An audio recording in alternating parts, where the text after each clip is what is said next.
तो मित्रों આજના વિડીયોમાં આપણે જાણશું આપણે મોબાઈલથી પીડીએફ ફાઇલ કેવી રીતે બનાવવી। મિત્રો ઘણીવાર તમે જોયું હશે ઘણા લોકો પીડીએફ ફાઇલ શેર કરતા હોય છે અને એ પીડીએફ ફાઇલ શેર કરવી આસાન હોય છે, સહેલી હોય છે એઝ કમ્પેર ટુ ફોટોસ। કેમ કે ફોટોસ જ્યારે તમે કોઈને મોકલો છો ફોટોસ અથવા વિડીયોઝ ત્યારે તેમની જે ક્વોલિટી છે એ બહુ લો થઈ જતી હોય છે, બટ જે પીડીએફ હોય છે એ ક્વોલિટી લો નથી થતી અને એકદમ ક્લિયર તમને ફોટોસ મળે છે। તો ખાસ વિડીયોમાં બનાવજો। તો એ કેવી રીતે કરવાનું એ જાણવા માટે ખાસ વિડીયોમાં બનાવજો। નાનકડો વિડીયો છે, બહુ લાંબો નહીં કરું। ચાલો શરૂ કરીએ।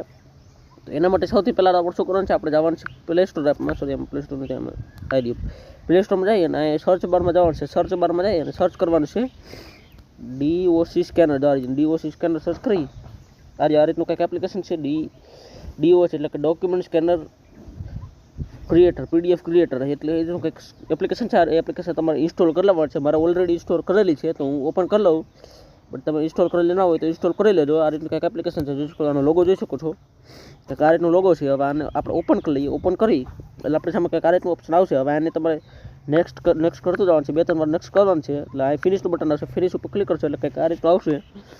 અહીંયા ઘણા બધા ફીચર છે, હું તમને એક પછી એક બધા ફીચર સમજાવી દઉં। અહીં છે પીડીએફ એડિટર, એટલે આજે કંઈક આ રીતનું આવી જશે।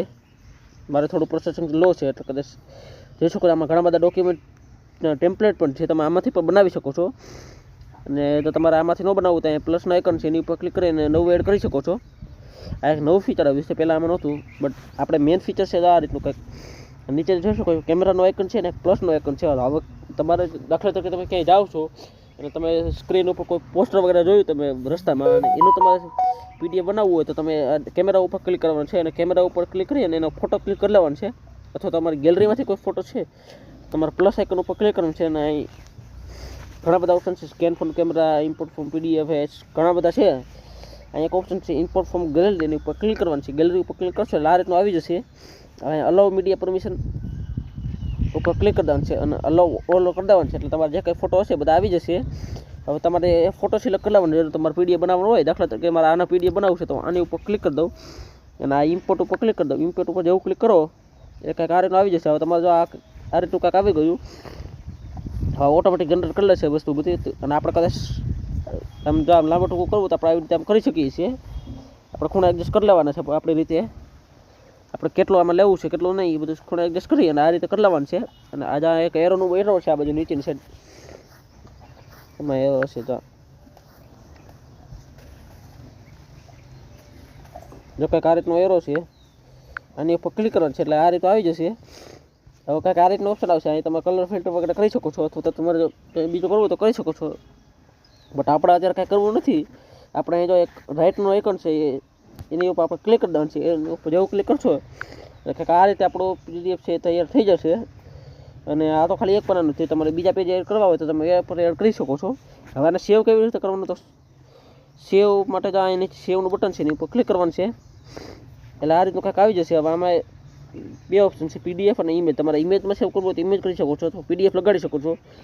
અને અહીંયા પર ઘણા બધા ઓપ્શન છે, પાસવર્ડ પ્રોટેક્શન એટલે તમે પીડીએફમાં પાસવર્ડ લગાડી શકો છો કે ભાઈ એ પાસવર્ડ વગર કોઈ તમારી ફાઇલ ઓપન કરી શકશે નહીં, તે એકદમ સિક્યોર હશે। અથવા સર્ચેબલ પીડીએફ અથવા કાંઈ ફાઇલ એ રીતનું કંઈક ઓપ્શન છે, એ મને નથી ખબર હવે।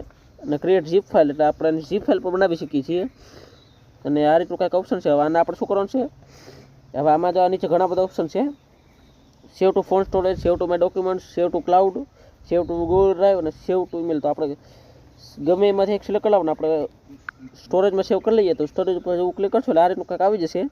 હવે આમાં આપણે ફોલ્ડર સિલેક્ટ કરવાનું, કયા ફોલ્ડરમાં આપણે સેવ કરવાનું છે, પછી યુઝ ધીસ ફોલ્ડર ઉપર ક્લિક કરી દેવાનું એટલે આપણી જે ફાઇલ છે સેવ થઈ જશે। હું તમને પહેલાં બતાવી દઉં, બહાર નીકળી જાઉં પણ થોડી વારમાં એ પણ આવી જશે, કોઈ વાત નહીં।